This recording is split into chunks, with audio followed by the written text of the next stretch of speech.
Kita ke Afrika sekarang. Sebelumnya kita ke teori demokrasi dulu. Di mana di dalam teori demokrasi salah satunya ada one man, one vote. Yang juga bisa diartikan satu orang ada satu suara tanpa pembobotan pada suara tersebut. Misalnya suara koruptor dengan suara ahli surga yang santun dan banyak membantu masyarakat, suaranya juga satu. Juga dalam voting right dalam organisasi multilateral seperti halnya PBB atau United Nations. Maka strateginya adalah pandai-pandai merayu negara kasta bawah dan kasta tengah agar dapat suara. Maksudnya begini, ada 1,4 miliar penduduk India, suaranya satu di PBB. Juga penduduk Tiongkok 1,4 miliar, suaranya satu di PBB. 14 negara selatan Pasifik, suaranya 14, walaupun penduduknya di total tidak lebih 100 juta populasi. Dan untuk itu, Tiongkok kuat di 7 negara, pengaruhnya di negara Pasifik Selatan tersebut. Demikian juga Tiongkok di Amerika Latin, ada 12 negara di sana. Tiongkok sudah mendapatkan 6 negara, itu demi voting right di United Nations. Di Afrika yang memiliki 54 negara dengan populasi 1,4 miliar manusia di sana, di mana pertama Israel mencoba membangun kekuatan di sana, juga Amerika, Inggris, dan Prancis. Namun dengan masuknya Tiongkok di sisi timur Afrika, selatan Afrika, kemudian masuknya Rusia di tengah dan Afrika Barat,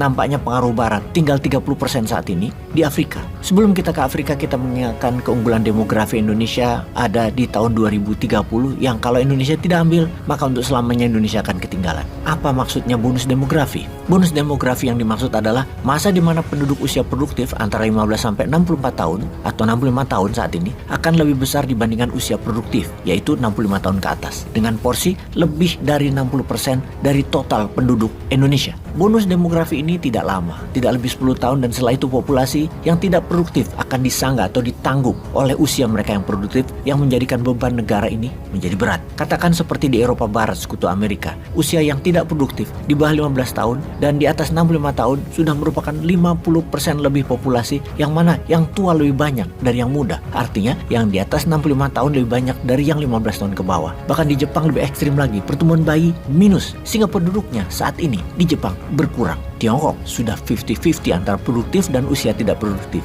Amerika 60-40, yang produktif hanya 40%, banyakkan penduduk tua. India dan Afrika bonus demografinya masih jauh, di mana saat ini usia yang di bawah 15 tahun dibanding dengan usia antara 15 sampai 65 tahun masih besar. Kembali ke topik. Intinya Afrika itu masa depan dunia. Jumlah negaranya banyak, usianya muda, dan kemarin ada pertemuan tingkat tinggi antara negara-negara Afrika dengan Rusia, Russia Africa Summit. Pertama terjadi di tahun 2019 di kota Sochi, kota salju yang sengaja diundang di sana sebagai impian banyak negara Afrika tentunya untuk merasakan udara dingin dan salju. Sochi juga merupakan resort city, sangat indah dengan banyaknya resort mewah dan villa mewah di sana. Tema kali ini di tahun 2023 adalah Peace, Security, and Development. Namun di tahun 2023 ini tidak diadakan di kota Sochi, namun di kampung halamannya Putin di Saint Petersburg, 27 sampai 28 Juli 2023 kemarin. Tema bagaimana membangun kekuatan geopolitik Rusia Afrika dalam security, keamanan di Afrika dan membangun Afrika. Dan untuk perdamaian serta pembangunan,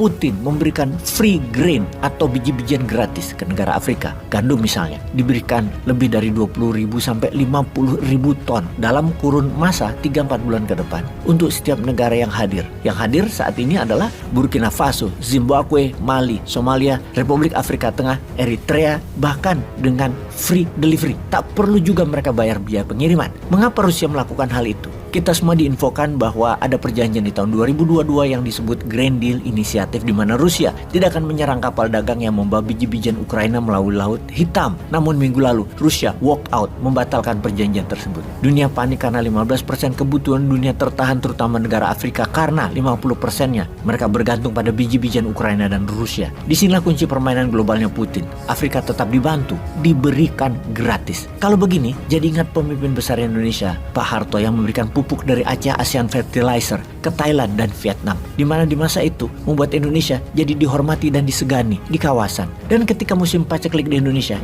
kering, kemarau, hasil pertanian turun, apa yang dilakukan negara sahabat tersebut? Thailand dan Vietnam memberikan gratis pangan tersebut, sehingga Indonesia tidak pernah kekurangan dan tidak harus beli. Sebuah lobby tingkat tinggi yang dilakukan oleh Pak Harto membuat dirinya menjadi world class leader di kawasan. Rumus give first then you will get adalah rumus yang dipakai oleh pemimpin global. Beda kalau pemimpinnya atau pejabatnya minta terus atau asking asing terus, minta pinjaman atau hutang maksudnya, ya negara kita jadi negara tidak berdaulat. Kembali ke strategi keamanan yang diharapkan menstabilkan keamanan negara-negara Afrika, mereka memerlukan perpanjangan tangan Kremlin yang kita semua tahu, Wagner Group maksudnya. Penjelasannya, kenapa mereka ingin damai. Untuk membuat sebuah negara kolonialis itu selalu berkuasa, mereka selalu memecah kekuatan lokal dan selalu dibuat tidak stabil keamanan wilayahnya sehingga mereka di dalam sibuk saling cawe-cawe dan berperang. Dan kolonial ambil barangnya. Oke, kita jelaskan. Kita ambil contoh Yogyakarta di zaman Belanda. Ada kerajaan kuat yang bernama Mataram. Oleh Belanda, di tahun 1757 kerajaan Mataram dibagi menjadi 3, yaitu Kasultanan Yogyakarta, Kasunanan Surakarta, dan Mangkunegaran. Daerah Mangkunegaran diperintah oleh Mas Said yang diberi gelar Pangeran Adipati Arya Mangkunegaran. Pada tahun 1813, Kesultanan Jogja dibagi 2 lagi. 2 kerajaan, yaitu Kasultanan Yogyakarta dan Kerajaan Paku Alaman yang diperintah oleh Paku Alam yang semula adalah Adipati Kasultanan Yogyakarta. Di dalam jadi perang terus. Belanda dan agen kolonial panen kekayaan negara atau wilayah tersebut.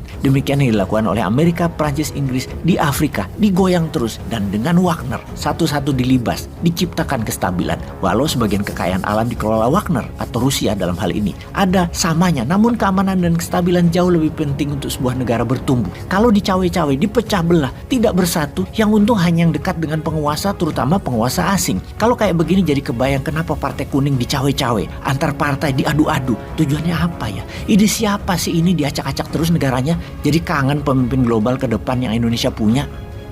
Peace.